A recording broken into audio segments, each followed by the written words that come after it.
Here we go. Welcome to Double Dribble Bucks. I'm Seth. With me, as always, is my good friend Brett. How you doing tonight, Brett? Doing good, Seth. I'm excited to talk about Bucks and the emotional roller coaster I think we're all on right now. It's been like a 2 year emotional roller coaster, I'd say. That's true. But yeah, unfortunately, we're going to have a similar. I think last time we talked a bit about Giannis and some of this media and trade talk and things like that, and it's you know as busy as it's ever been in terms of people commenting and supposed reports out there. So I think we should. I think we should talk about it. I think we both have some things to say about it. It does feel a little bit new, a little bit different now than it was a month ago, than it was this summer. Um, so yeah, I would say, in my opinion, some of the rhetoric is out of control, and I have a couple of examples that we can kind of hit on here. But I think I'll throw it to you to kind of lead off the conversation. So I think I'm probably always going to deny the Giannis trade until if and when it ever happens. Because, I think the way that ESPN does something is they know they're going to get a lot of clicks. They know they're going to get a lot of viewers. So they probably have some form of a Giannis story ready, and they just have to find the right time to use it. Yeah. I've said this before that I don't think ESPN really understands sports. I don't think there's a lot of those people that actually even watch sports because, if you look at just like the high level things, it was like, all right, the Bucks lost like 7 of 8 or something like that. Then, Giannis is hurt, and then they end up losing to the 2-win Wizards. It was like, oh, this is a perfect time. But it's like, hold on. Giannis only played in 3 of those games. They won 1. So I just find the timing to be so strange because it's like, you're telling me that Giannis is so petty that because they lost to his old friend who has 2 wins, that was the final straw? Like, that's it? After all this time, constantly having Thanasis on the team, constantly doing anything they can to bring his family over from Greece. People forget that. The Bucks organization really helped with that. Just to be like, the Wizards, nope, that was it. If I lose to the Wizards, I am so out of here. So I think that's why I just don't really give a whole lot of thought to it. I just think the timing is something to get people excited. But I mean, we even saw some of the press conference with Kevin Porter Jr. and Doc saying, I've never heard him say that he wants out of here. So it's like, all right, well, I believe that more than some nerd shams guy that, clearly has no resources, but he's just kind of doing something to get his name out there. Yeah, if we compare this to other times that, stars want to leave the team, which has happened, multiple times here. Sometimes it's kind of the player just kind of becomes an asshole and doesn't try, and it's very obvious. I would say that's James Harden, that's Jimmy Butler. Like, we've seen those examples. Other times it's just kind of out and known, hey, I want to be traded, but I don't recall other times, and maybe it's because it wasn't our fan base. So I mean, it's hard. We're coming from a biased perspective here, so I'm not completely sure how to objectively look at this. But other times that this kind of a scenario thing happens where someone wants to leave a team, it doesn't seem like it's controversial. I don't recall hearing that fan base, completely reject it and just say, like, what are you talking about? I also don't recall that player saying and doing things that, kind of contradicted a little bit. I don't remember the exact quote in the game following when this kind of bubbled up a month ago. Giannis said, this is my city, or something along those lines. Seemed kind of directed at that. I think Giannis makes a point not to just come out and say, like, this is my team. I'm here, like, for sure, because he does want to put pressure on the team to do something. So I think fair enough. Giannis leaves it open. Like, hey, I'm open to. I just want to win. He always talks about that. I want to win. As long as we're competitive, I want to be here. And so if we're not competitive, maybe he doesn't want to be here. Like, that's a possibility. That's always a possibility.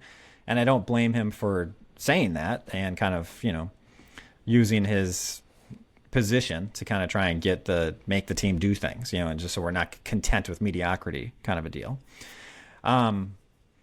But anyhow, this situation does seem different than any other situation I can remember where it's like, hey, this player Usually it's this player asked for a trade, right? Like typically that's the case, and then we have all this buzz in the media. It's I don't recall any other player. We always complain about this, where ESPN is constantly talking about this guy going to like let's get him out of here, go put him on another team, without that guy like saying that's what he wants, And I think that's why we're so frustrated. And again, that's to me that's kind of what's different here from any other scenario is like we have not heard, it has not been made clear that Giannis wants to be traded. That has not happened. And by the way, Brian Windhorst today clarified that. He said that. And again, yesterday when this whole thing, last thing here, and I'll throw it back, this whole thing kind of started with Wendy yesterday talking about and saying that, Giannis wanted a trade. I forget his quote. But again, I have heard no one say this. He was not reporting. He was just talking on a podcast, and they were talking about the whole Knicks thing from like 2 months ago. And it was very clear that that's what he was referring to. And he was just talking. Not every single word that comes out of a journalist's mouth is like a report of like new information, and that people are treating it like that. It's like this guy was just on some ESPN Cleveland podcast. Like if this was a new report, it would be on the front page, ESPN Sports Center. It would be a big deal, but it clearly wasn't. But no one recognizes that, and they all talk about it like it's gospel. And now they're mad at him because today he's saying, "Oh, hey, he's never come out and requested a trade." It's like, no, he hasn't. That's never been the report. You kind of try and will that into the world, but it hasn't happened. And the narrative gets carried away here, and Bucks fans are guilty. I'm on Twitter, and it's like half of Bucks Twitter is like falling for it, and it's just like, come on, guys, settle down here. Yeah, I'm glad you brought up the Twitter, because that's kind of like a big thing I want to hit on. Because yeah, for all these Bucks pages and fans that we follow and get news and stuff like that, they really bought into this one big time.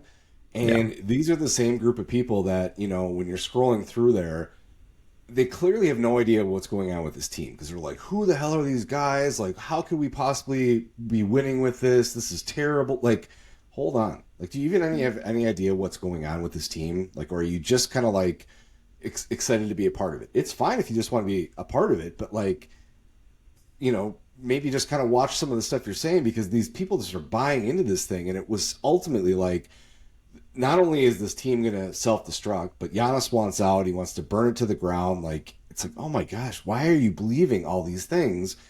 We kind of talked about this before with like the original Knicks report. What is so great about the Knicks that Giannis wants to go there? There's really nothing to think of. I mean, except that it's like, okay, there's a bigger stage because it's New York City. Okay, Giannis is still one of the most popular athletes in the world. You don't need to be in New York or LA like this was 50 years ago. This is like everybody can watch every game anywhere. And, I'm still getting sick and tired of this. Like, you don't say it about Jokic in Denver. You don't say it about, all these players that are in not ideal situations. But when you have an ESPN that doesn't think sports exists outside of New York, LA, and maybe Miami, they get upset. They don't want to go to Milwaukee and spend the night and have to report on this, because they would rather be on a beach. So they're going to keep pushing a narrative of where he's going to go. I've said this before too, but it's exactly why you've never heard Giannis linked to any non-coastal team. It's just never happened. They haven't talked about Houston or San Antonio or none of these things. It's always going to be New York or LA. Why? Like, LeBron reached out to Giannis to be in Space Jam 2, and Giannis said, I need to focus on playing basketball, not like entertainment or something like that, which I would imagine, if that's exactly what was said or something along those lines, him and LeBron probably aren't that tight. And so it's like, okay, so you want to go out there and play with 42-year-old LeBron, because why? I don't understand that. It's like, okay, well, now Luka's there, but it's like you never brought up Dallas, and if he's wanted to play with Luka this whole time, why didn't Dallas ever become a rumor? It's just never the case. It's always going to be these teams. So that's why I until I hear Giannis say something or it actually happens, I just am not buying into it. Yeah. Also, a lot of the time, or at least a few of the times, like the Butler and the Harden, it's about a contract. It's like the last year they're waiting for a new contract. They're not getting it. They're not getting a max contract because they're 35 plus, whatever they were at those times. And like, that's kind of what led to those guys wanting to leave. I can't think of really other examples off the top of my head, but the situation would have to be so bad, you'd think, to be like, I need to win now, or he's older, right? Maybe he's like 37. It's my last hurrah. I need to be on a winning team right now. He's 30. He's been with this team his whole career. There's a lot of loyalty there. There's a lot of loyalty both ways. Why does he have to win like this season? Like, I guess I don't get that aspect of it. Yeah. And the other aspect is like the Bucks are so far away that they can't contend next year or in 2 years. Like, why is that? Why would you think that? The Golden State Warriors won the championship in 21-22. The year before that, they were the 9 seed and lost in the play-in.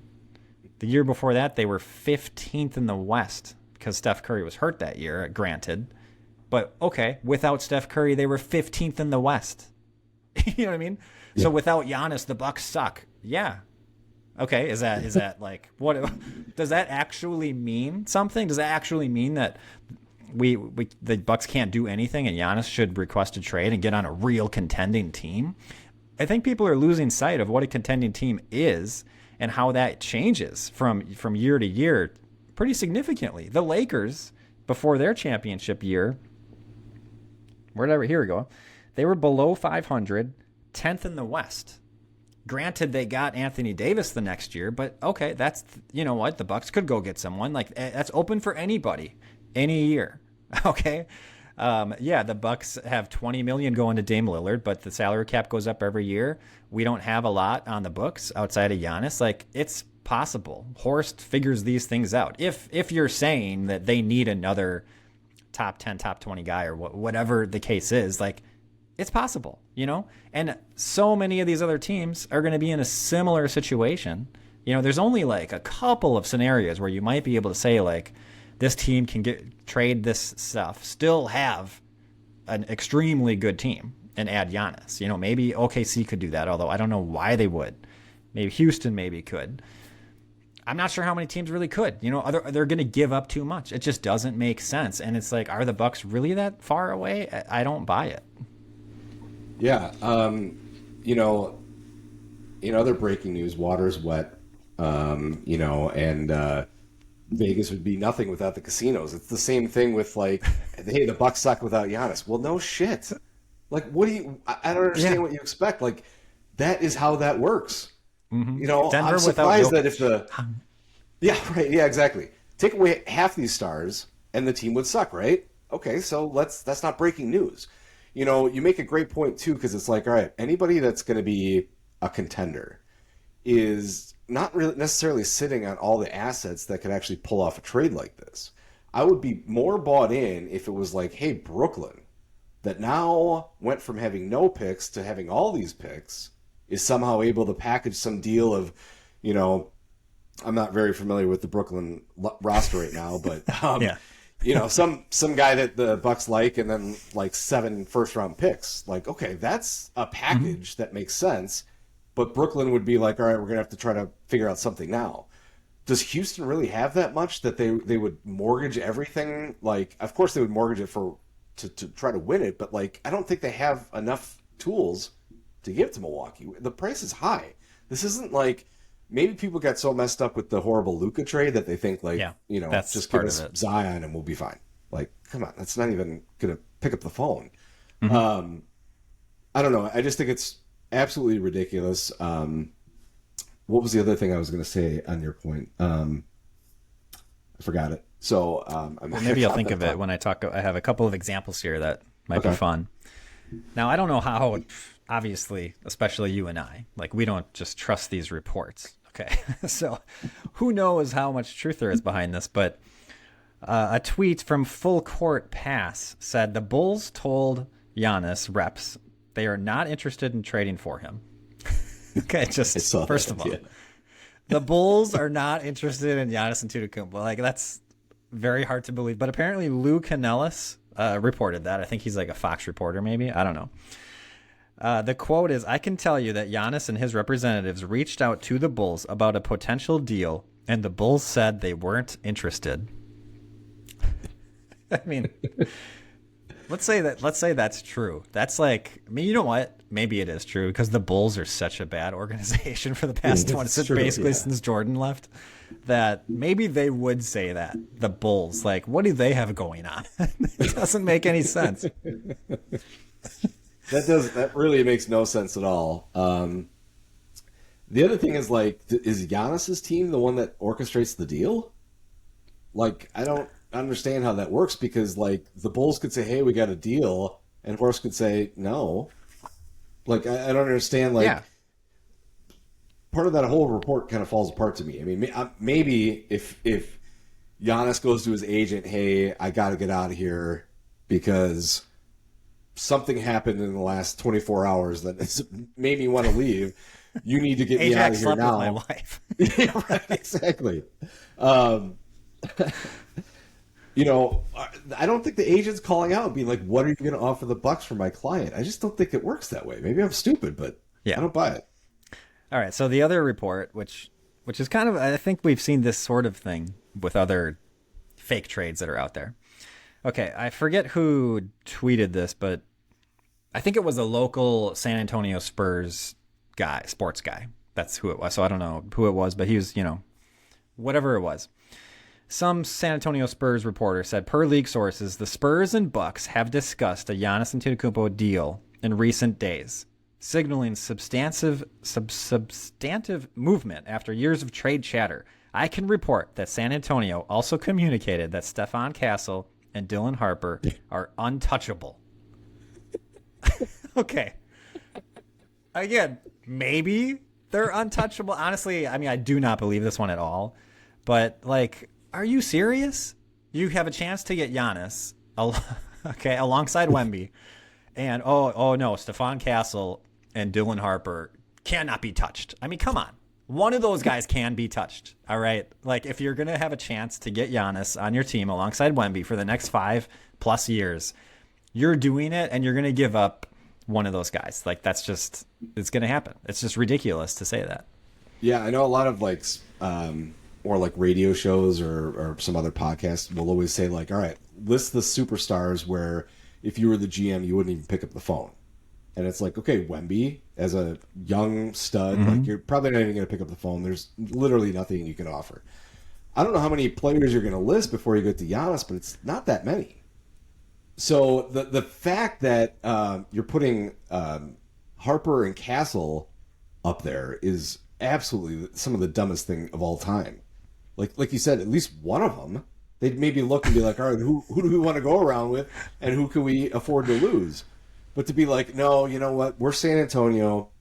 We have these 3 young guys. We traded a lot for Bradley Beal. We're just going to keep just dying on this ship as long as it takes because, we don't want to have an upgraded roster. Like, come on. Like, it's going to take them some time. They'll be like the OKC Thunder that, eventually it's going to hit and they're going to be unstoppable. But it might take more than this year.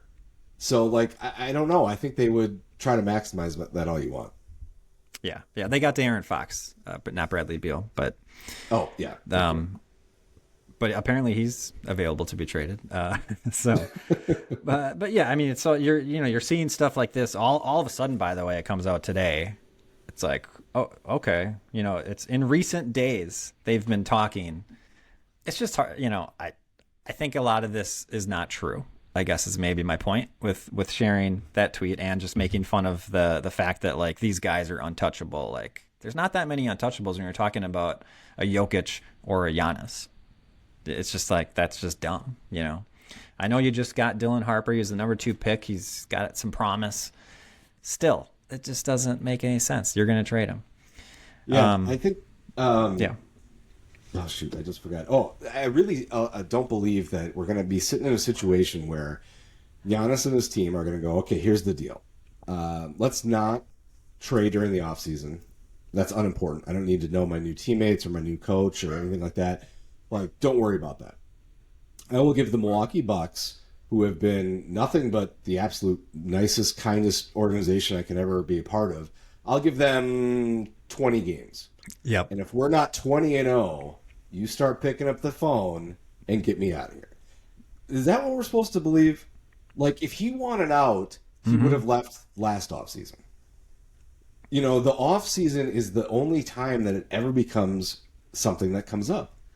Because that is the time it's going to make sense. Giannis is not the type of guy to bail on this team. I guarantee he had a say in some of how this roster was built. You don't sign a bunch of, kind of lower level contract guys that have a lot of like ambition to grow, and you think that maybe some of them could be an all-star without having Giannis give you the okay. He could be like, no, screw that. Like, give me someone that's more proven. But, he played with a proven player before. We talked about that, and it didn't work out. Who's to say that like any other place you're going to go is going to have a superstar, and that's going to work out this time? I don't understand that. Here's the other thing is like, what is this team? So we're talking, and the narrative is he's given up on this team. Do you believe that Giannis would give up on this team where you see Ryan Rollins step up and become a pseudo all-star the first 20 games here, which kind of, I wouldn't say came out of nowhere, but this could have gone in many directions. And Ryan Rollins is playing like at the peak of what people thought maybe could happen with him. I mean, this is awesome, at a position where we kind of needed that. KPJ has been hurt the whole season. He's played, 3 games? Every game he's played, he's been awesome. Really good. Hearing them talk, like you mentioned, KPJ talked about what Giannis is saying. Doesn't sound like he's saying these kinds of things. They seem pretty tight. Rollins was on the team last year. I've never gotten the impression that Giannis doesn't like these guys. So looking around at, who's on the team, what's the situation that he's in? Is it a bad situation? I don't see that. Is this a bad team? Well, the backcourt might be awesome. And we've only seen KPJ for like 3 games. And, so if we're looking at these 20 games, you essentially haven't even seen our backcourt, which is so much better than we thought 20 games ago, and it's like, hey, we have 60 games left. And if this backcourt's healthy, this could be a pretty good team. Wouldn't you? If you're Giannis, wouldn't you think like, I got 2 like pretty awesome guys in the backcourt here, better than I expected, plus we got AJ Green's the best 3-point shooter in the league. I mean, we kind of expected that, but he is doing it. He's not regressing. He's not having a bad start to the season. He's unbelievable. There's a lot of things here that I think you would say like this team is pretty good. And where is the grass greener? Like it's hard to knowing who Giannis is somewhat. It's kind of hard to see him thinking that like, oh, the grass is greener somewhere else, as opposed to I'm gonna work with my guys and like try to turn this around. Yeah, I mean, Giannis has been hurt, so he hasn't been able to contribute the entire time to this team. There's been games that he's missed, and obviously he's missing some coming up. And then, like you said, KPJ was hurt. And when we're looking at KPJ and Rollins, 2 guys that we've found to be easily capable of putting up 30-point games, which is something that, you'll pull the stat, I'm sure, but like, I don't recall seeing Dame having too many 30-point games. And all of a sudden now you have these 2 young guys that are almost seemingly putting it up with ease. Then you throw in, like you said, AJ Green, who's the best 3-point shooter. But let's also not forget, we got Miles Turner, which is probably the guy that you wanted us to go get. And Miles Turner is getting comfortable in the offense. He's getting comfortable with his teammates. It's a completely different switch. It's not that long before we're going to start seeing 30-point games from him. It's going to happen. But, right now, of course, Doc hasn't playing too much on the outside, which doesn't make any sense. I'm hopeful that'll change. But, yeah, I mean, there's just too many good things that are happening on this team for Giannis to be like, I'm out of here. And then my final thought on that is you also have Thanasis there, and you have Bobby there. 2 veterans. And, Bobby Portis, we talked about, I think before, that he called the Bucks and wanted to join the team. Like, he went and sought out joining the Bucks. Yep. Really integrated himself. He kind of took Kyle Kuzma under his wing a little bit to say, hey, when you're in Milwaukee, you play basketball. Because when the game's over, nothing's open, so go sleep, go work out, play basketball. This is what you're committed to. So that's kind of like what the culture is, which is exactly what Giannis is about. Like, I just want people that are working hard. And I think if there was a bunch of teammates that he didn't like, he doesn't even have to say anything to him. You don't think his brother would be in their face being like, this is not how you do it on this team, and like, really kind of setting the stage. Thanasis is one of the best like hype guys for a bench. He's always getting everyone excited and riled up, and he's gonna just let somebody sit back and dog it, when it's his brother's in his prime, and that's like, it all falls apart when you really start to think about it. Yeah.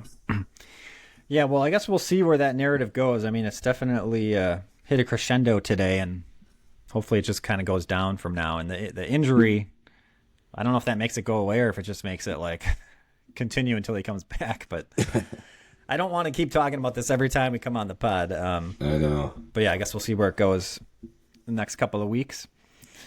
I did have a question about the Bucks. Kind of see what you think here. The general question is like, why do the Bucks have a lack of heart / hustle? Yeah, I'm going to say both of those things. And some of the category, statistics that we can look at here just to kind of prove that, or at least evidence kind of to make the argument that they do lack in heart and hustle.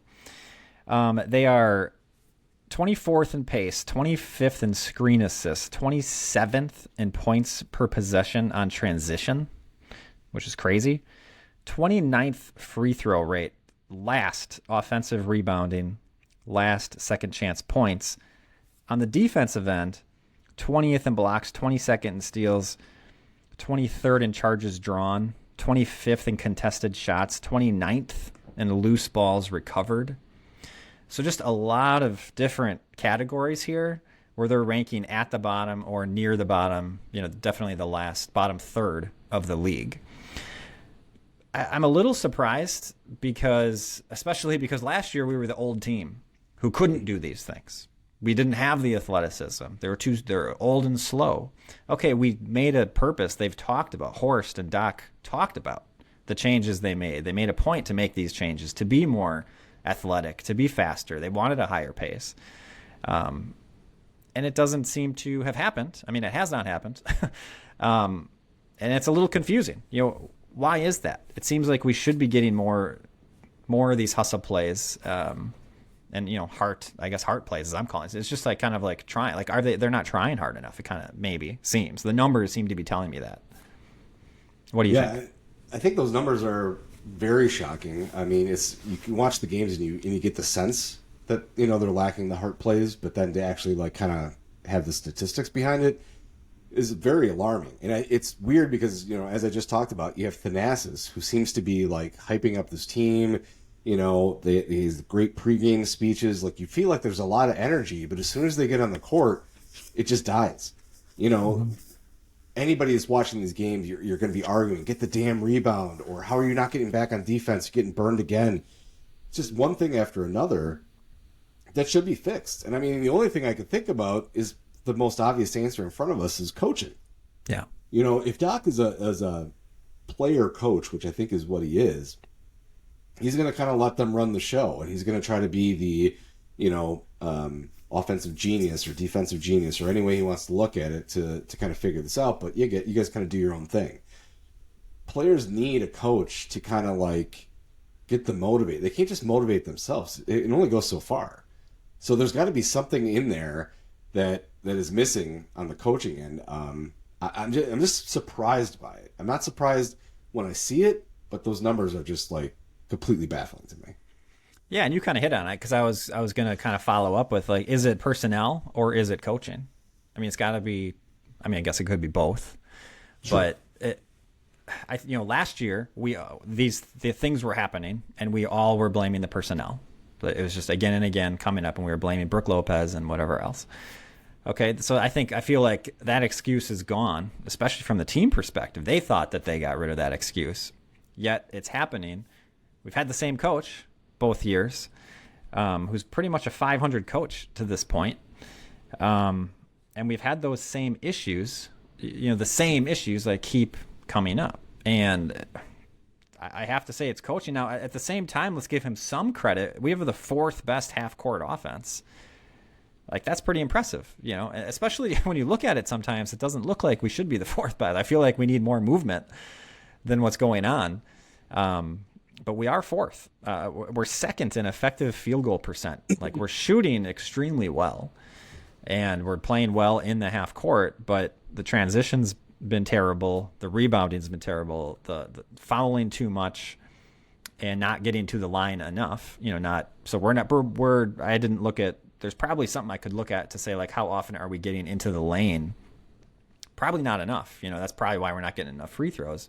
Giannis missing some games, I guess, probably is a part of that. And, we're just shooting up. A lot of guys just shoot threes. And Ryan Rollins maybe not getting the whistle that he probably deserves sometimes is a part of that too. But anyway, it's too many things. It's not just one thing. It's not like just offensive rebounding. It's multiple things. It's just get loose balls recovered. Why are we 29th in loose balls recovered? Like, it's just a little concerning. All these things kind of adding up. Charges drawn, 25th. It's just too many things where it's like heart and hustle that aren't happening.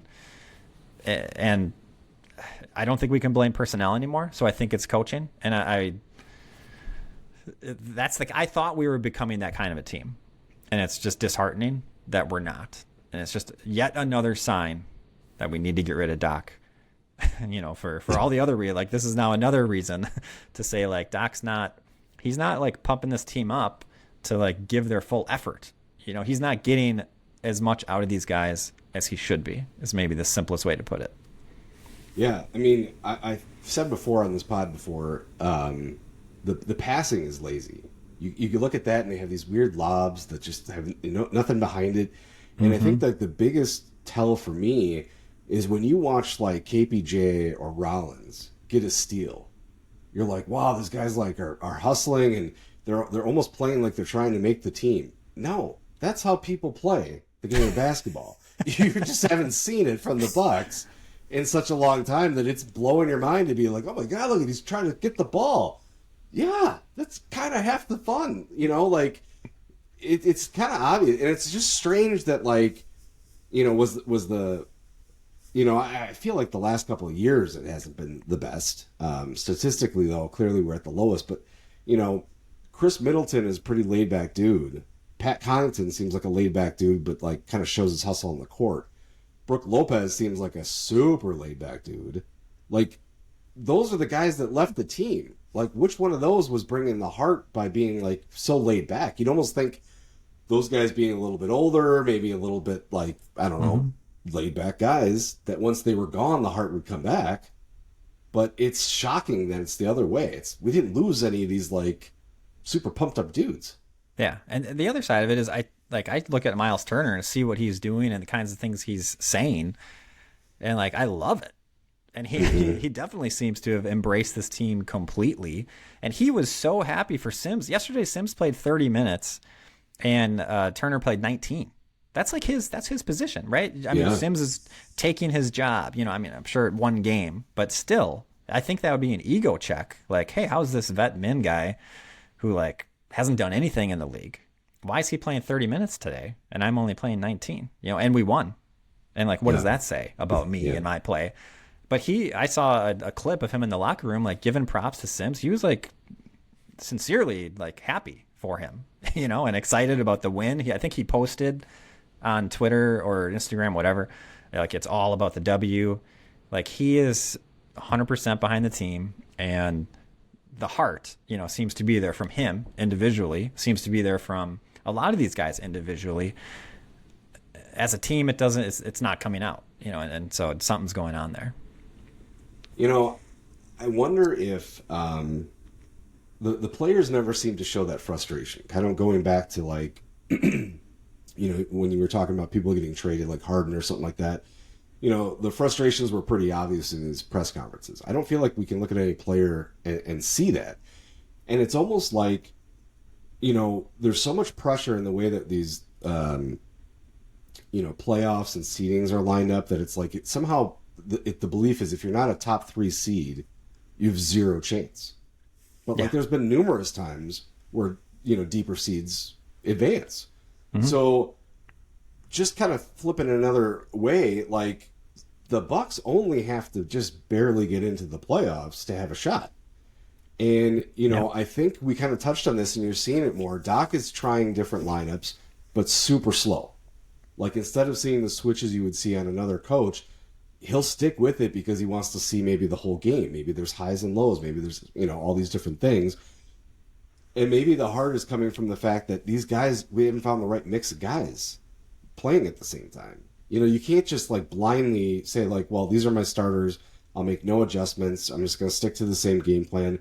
You got to figure it out. Maybe he saw enough from Andre Jackson to be like, okay, this is where I'm going to use him down the road, or this is where I'm going to do here. Like, we really need to try to look into the stats to see, like, does Doc play with lineups more frequently in the beginning of the season than the end of the season? Because maybe he is just trying to figure it out. He does have new guys. Before, you're not going to not start Damian Lillard. He's obviously going to be starting. And Giannis is obviously going to be starting. And Brook Lopez is obviously going to be starting. We've seen it. How many times were we like, why are you starting Brook Lopez in this game? Mm-hmm. Well, he's earned it. He's a vet. He's making a lot of money. Like, that's the way it is.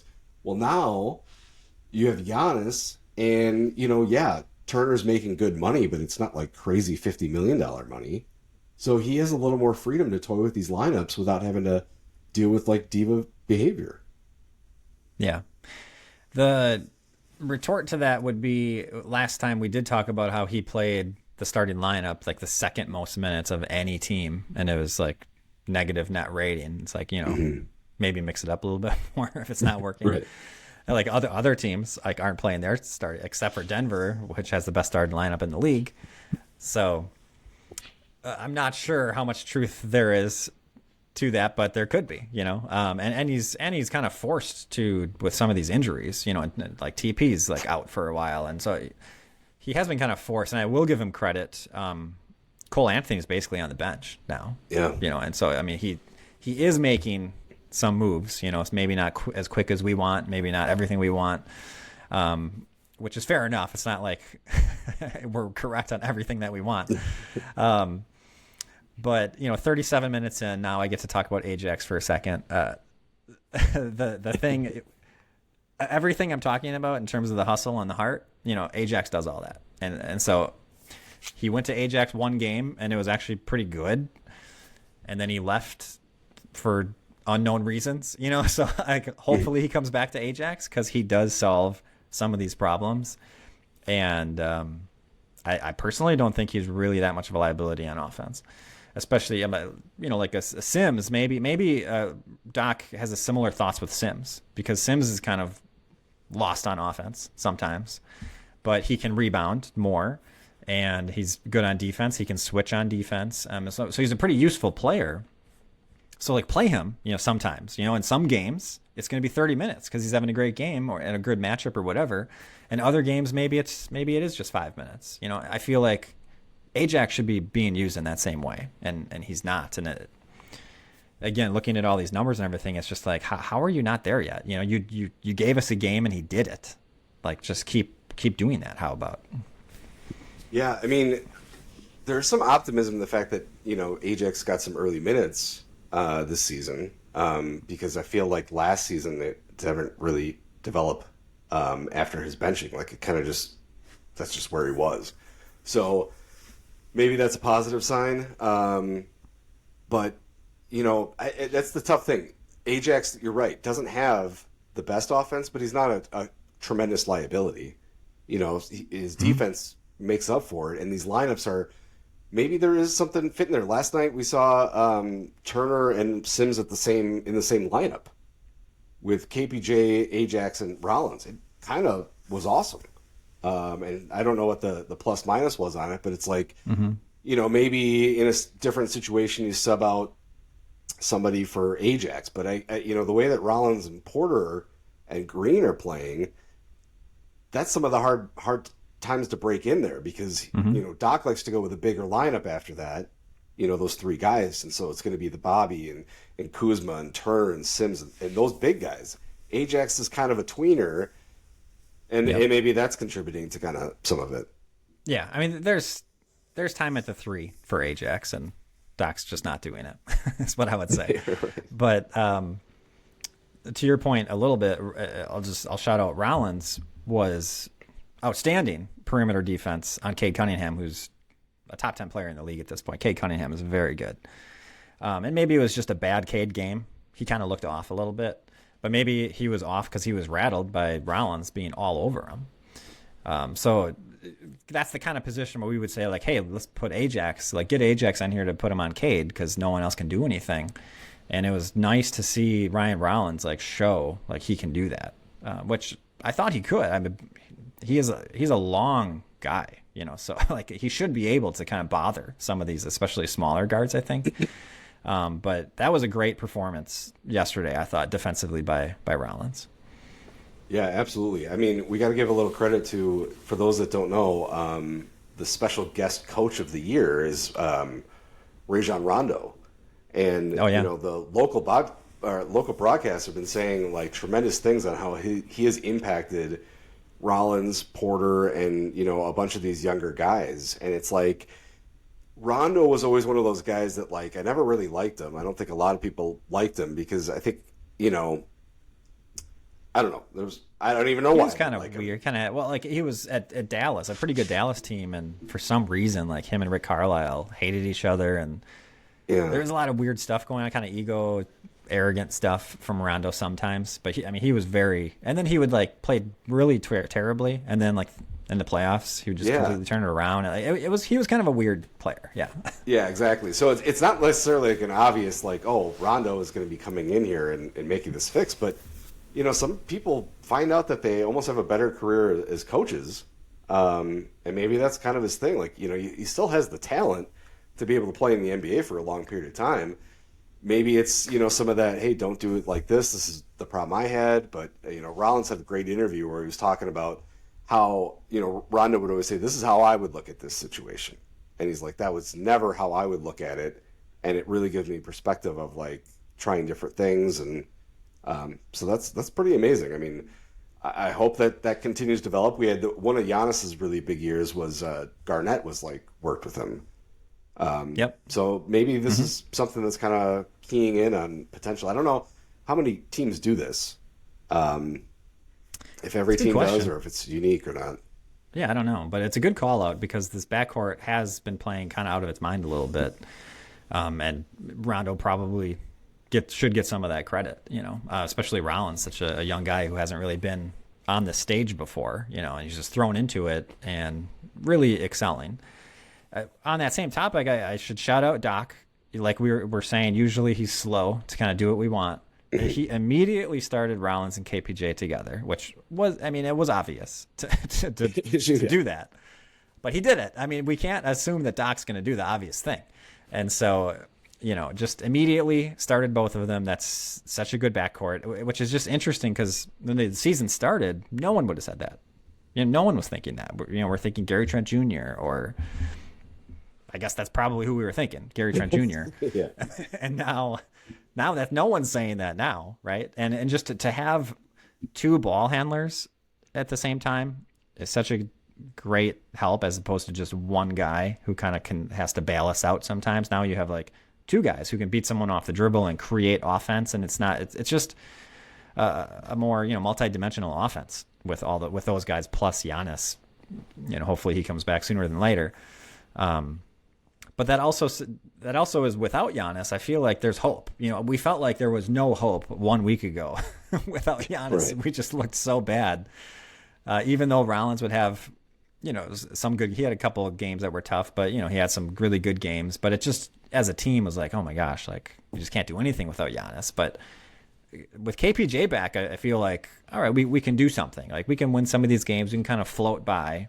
And again, like we talked about, we're not going to be a contending team without Giannis, you know, but if we can be a somewhat, you know, pretty good team, win some games, not lose every game we play, get Giannis back and hopefully become like a top contending team and really figure this out, which I have hope. I will always have hope that we will figure this out, even though I will also continually be saying we need to fire Doc Rivers.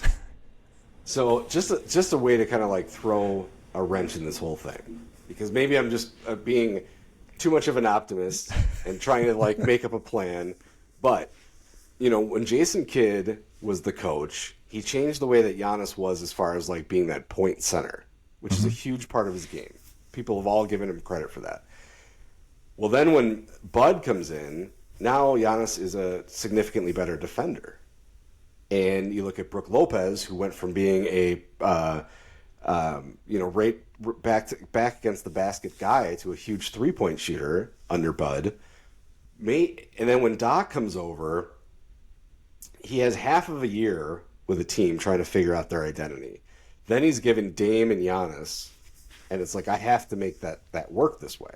Yeah. Well, now he's got Giannis still, but now it's got a different makeup of a team. Maybe it's like the college football coach where it's like, hey, after a couple years, finally my guys are ready to contribute mentality. But it's like all those years you had a point guard and Giannis were your only options for who was bringing the ball up.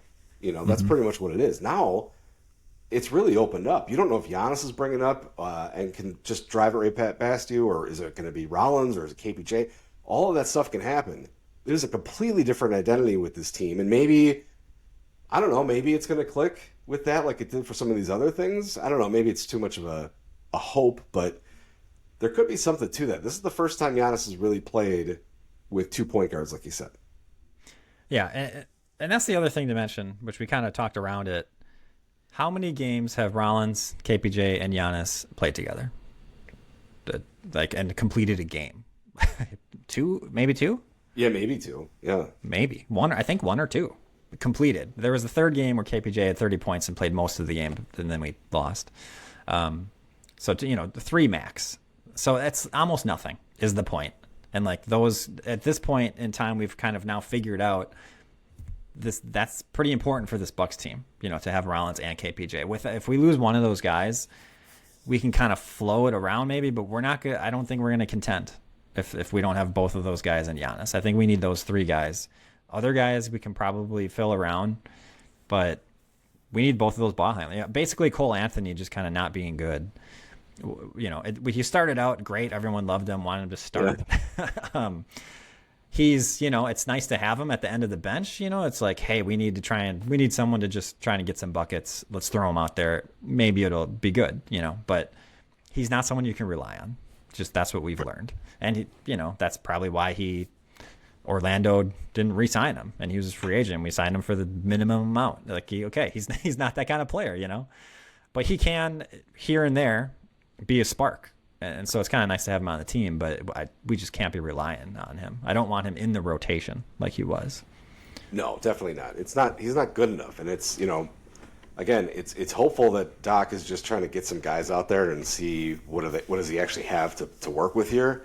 And like I said, there could be something too, like, yeah, he sticks with his starting lineup, but, there is a different way you're playing basketball at the start of a game and at the end of a game.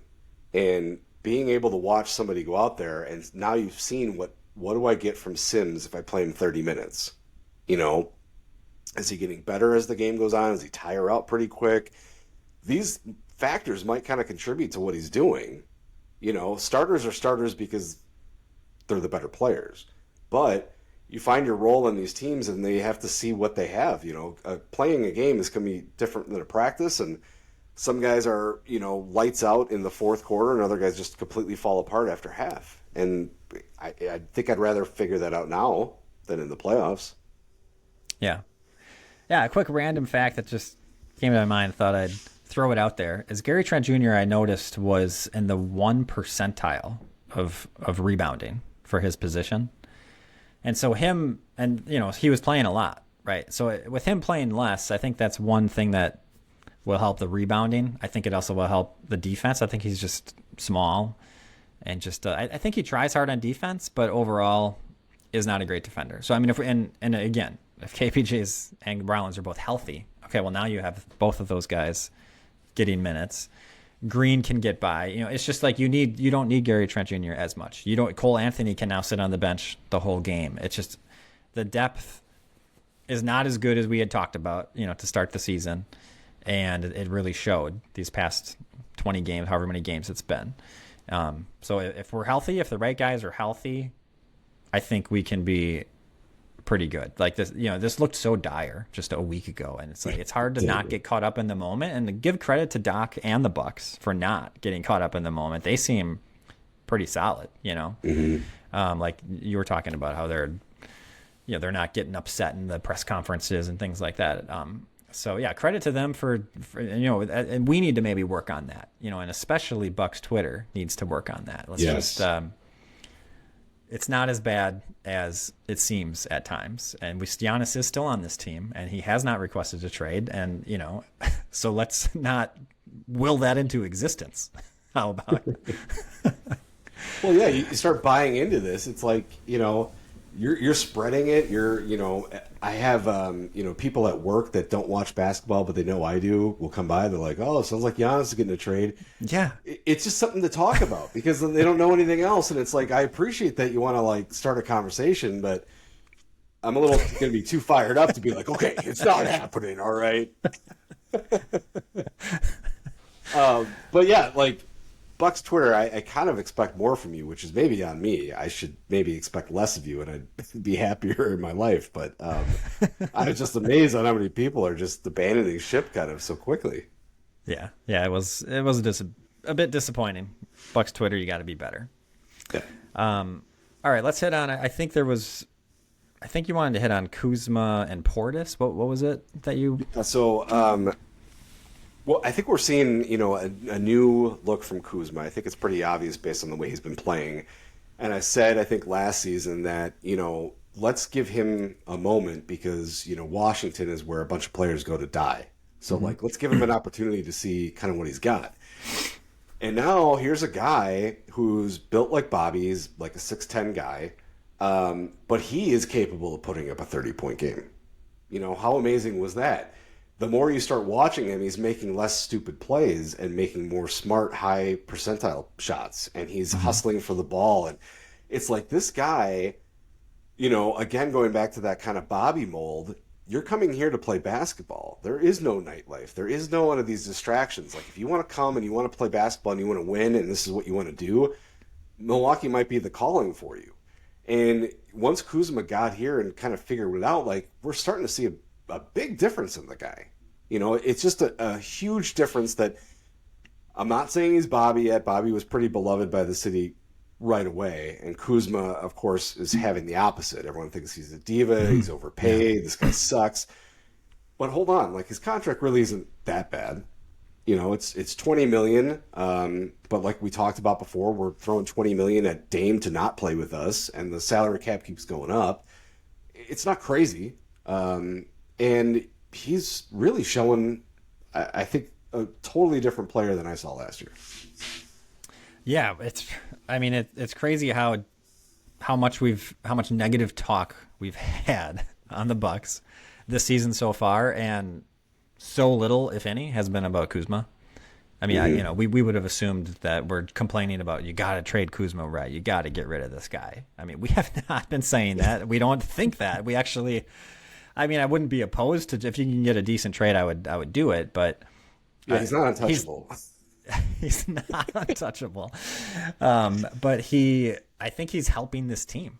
I mean, that's kind of no, I definitely did not think I'd be saying that.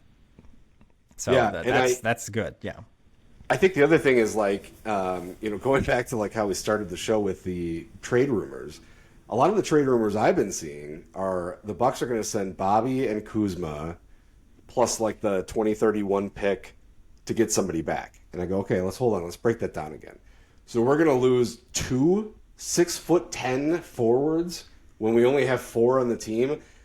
That doesn't make any sense to me.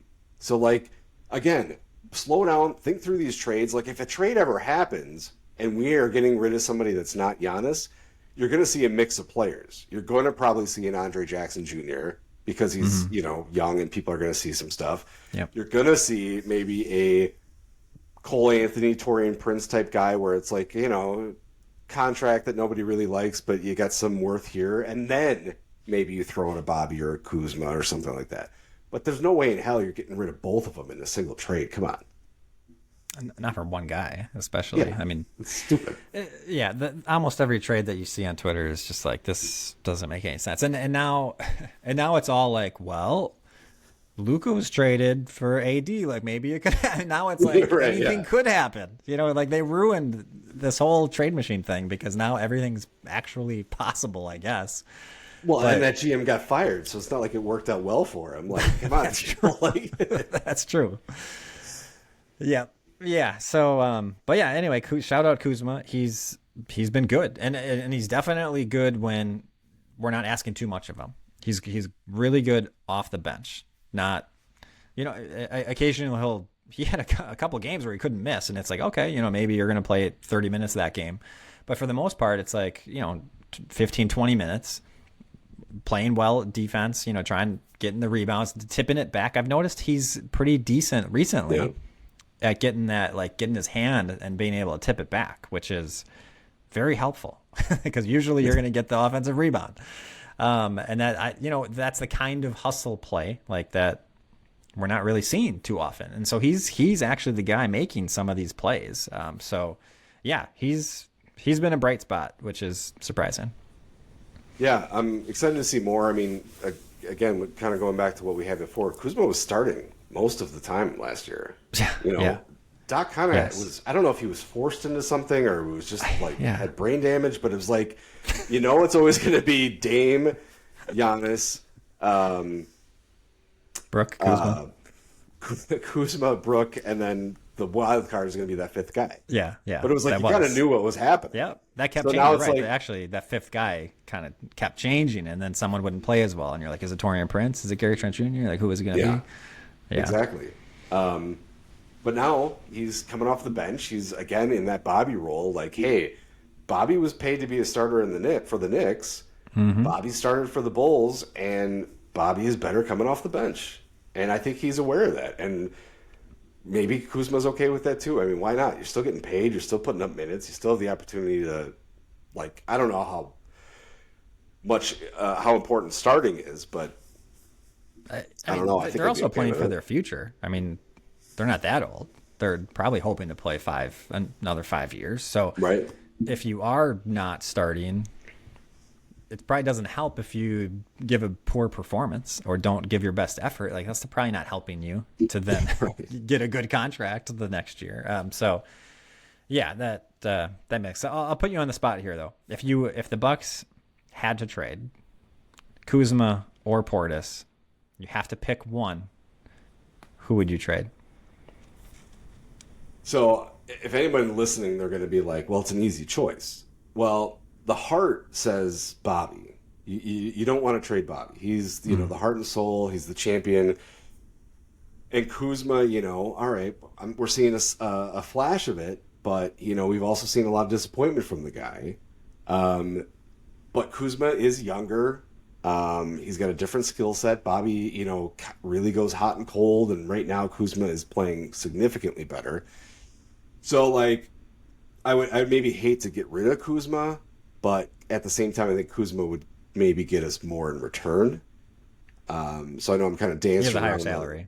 Yeah, I'm dancing around it a little bit, but as far as like us winning this year, I would have to say, move on from Bobby the same way that it was difficult to move on from Chris. You don't want to, but sometimes you got to put the team first, and it might make more sense because Bobby's just not the same player he used to be. He's still very good, but he just seems something happened in the last 2 years. He's just off or starts too slow. Yeah. Yep. Exactly. Yeah. Hopefully it's the same as last year. Then he'll end up, ending the season really strong. Yeah. I guess I'll answer it. I'd probably trade Kuzma because I'm kind of like protecting the Bucks from Doc misusing him, which he continually does. That's true. Like I don't trust Doc with it. And then also so you lose Kuzma. I mean, to me, Kuzma is a great backup to Giannis. Play him every single time Giannis is out. And if you just stuck to that, maybe I'd want to keep him. So Doc doesn't stick to that, and he plays him at the 3 a bunch and stuff, and it just kind of gets out of hand. And then people get hurt, and now there's like so much Kuzma, and I think Bobby, especially when he's playing a little bit better, and he played 30 minutes, I think yesterday as well. He can kind of give some some good lineups. I think him at the 5 with Giannis at the 4 has in the past been like really effective. And I think that still can be really effective. And I should have looked it up. I don't know how many minutes, how many possessions they've played together so far this season. Maybe that's something Doc hasn't been doing enough, is Bobby at the 5 with Giannis. I think we've seen Bobby at the 5 a lot, but it's not always while Giannis is, sometimes it's Giannis is on the bench. And then they have like Bobby and Sims or Bobby and Kuzma. So I kind of like the versatility that Bobby offers a little bit. And he has the 3-point, he spreads the court, which Kuzma doesn't. So that's where I'd go. But it is tough because Kuzma's been playing good defense lately, and Bobby's defense is, historically not that great. So I do think it's become a difficult decision, which is not what we expected. So yeah, and it's, again, we've only seen Kuzma kind of playing this way for a short period of time. Like at the All-Star break, we could be talking about it and be like, why would we ever consider wanting to keep Kuzma? This guy's just ass right now. That's very possible. But the other thing was kind of, while we're talking about Bobby, I don't know if it's just me, but I feel like he is way more confrontational this year than he's ever been. He's always been a confrontational guy, but like he's already got, I think, 2 techs this year, and he's kind of mixing it up with people every game. And yeah, you do want to see it, but it almost seems amplified this year, and almost to the point that I'm a little concerned that it's going to lead to a loss because he's going to lose it at the wrong time. I just want him to lose it when Giannis gets fouled. Then I'll be fine. I'll be fine with it. Yeah, absolutely. I want that to happen.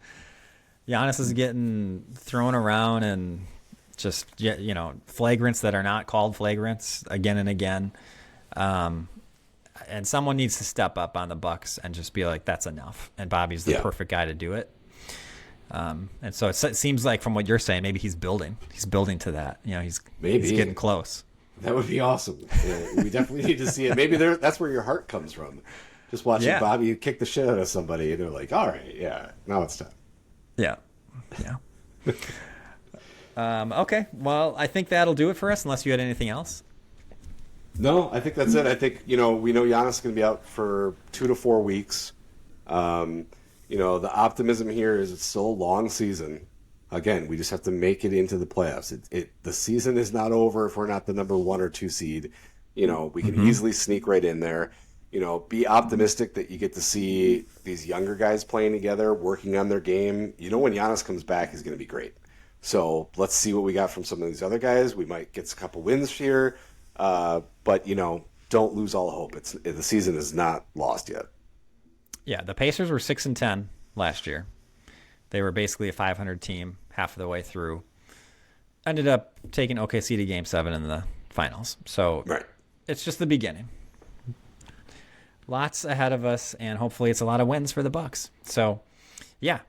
Subscribe and rate us on Apple, Spotify, or wherever you listen to your podcasts. Email us at doubledribblebucks@gmail.com, or text me, or Brett.